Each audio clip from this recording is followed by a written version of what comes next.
Joe from Black Box Silver and Bronze, and I've got a little comic haul from my local store, Infinity Flux.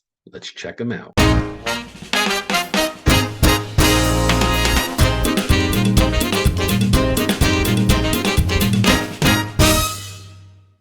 Hey, comic addicts. I went to dinner at a place I hadn't been to, but was recommended by a coworker, and had a great dinner tonight. And across the street, like just down the block, was one of the local comic stores. I hadn't been there in a while. So I popped in there after dinner, and I got a nice little haul from there. They have these dollar boxes where each week they put out new dollar boxes, and they have little stickers on there. It says, "Here's the new dollar stuff from the week of, 11/11. Here's the new stuff from the week of 11/4, whatever." And they keep, like, I don't know, 6 or 8 weeks of stuff up there. So most of it is bagged, and then they put these blue marker stripes down the top so they know that it's dollars. But they also put unbagged stuff in there. And that's what I always look for, because the unbagged stuff is like the older stuff. You can see it. Like when you look at the comics, you can see the older stuff. It's kind of got a different color. So I just go through box after box and pull those out and look through it. And I got a pretty good haul today. And they give you 10% off for being military. So 90 cents for these comic books. Then I pulled one off the wall, which was a really good deal. So the first is, I got Beetle Bailey, number 55, from October of 1966. And I'm going to send this to my son. He's at the Naval Academy. And I sent him a couple of sad sacks. He really liked those. And I told him he doesn't know that much about comics, but I told him there's another guy that's just like Sad Sack. His name is Beetle Bailey. So when I found this, I thought, great, I'll send that to him. And then I also got, so that was by King Comics, right? And then I got a Beetle Bailey, number 76 from July of 1970. It became Charlton Comics picked up Beetle Bailey and ran with it. So I got two Beetle Baileys to send on to my son. And then for me, I found a couple of promo comics. The first one was Compliments of Radio Shack, Superman and Wonder Woman. I'd never seen this before. I have a lot of Radio Shack ones, which are like the story of electronics, I think it's called. This is really beat up. This is from 1982, and it could use a press. It's very wavy down here, but I'm not going to pass that up for 90 cents. Lex Luthor, Computer Masters of Metropolis. Pretty cool. And I love finding these, and especially when they're $1 or less. It's the superhero catalog. And this is the third one I have found now. But what is this? This is I don't know if it has an issue number, but this is from 1977. So I found 3 different ones. I've seen others, but some places will charge $10 to $20 for this. But I found 3 of them in the dollar bins. So this is really cool. It's got, Santa Claus on there. It's got a bunch of the characters from all the different, Marvel and DC. And this was a catalog that you could get sent to you.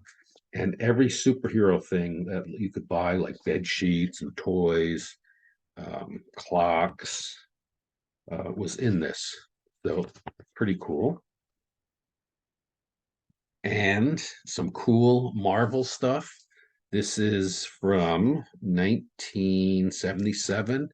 Doctor Doom and Submariner supervillain team up, number 13, in really nice shape.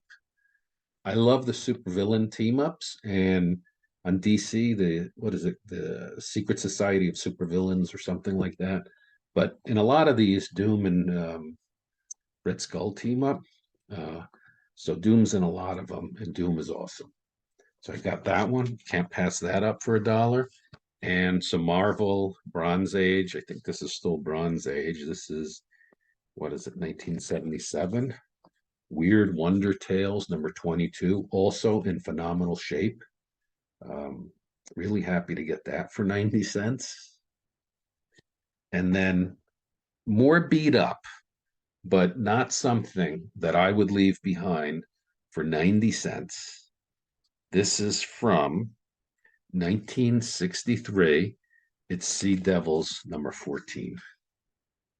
I love the Sea Devils covers. They are some really great artwork on it. Now, this one is really has seen better days, but it is complete. And, 90 cents. I will add that to my collection. And the last dollar comic I got was a Charlton comic, Unusual Tales, number 42, November 1963.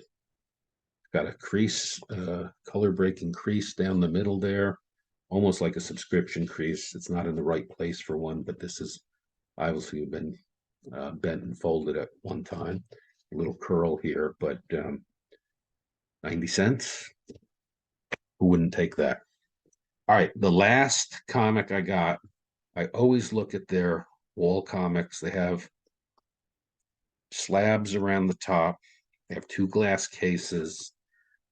Behind the counter, they have like a wall of books. They have a less expensive section that's like more key books. And I always look, and I usually never find anything because their prices on key books are usually pretty pricey. But I saw this one. I've never seen this before, but it's a really cool cover. I think it's by Todd McFarlane. Somebody can tell me. It's Infinity number 16, and it's the first appearance of Mr. Bones. Now, up here, it says, Roy Thomas, Todd McFarlane, and Tony De Zuniga. So I was looking for McFarlane's signature on the cover. I can't find it, but I think that's him. Maybe he did the interior. Someone could tell me if they know. But isn't that character pretty cool? And he kind of looks a little bit like, it reminds me of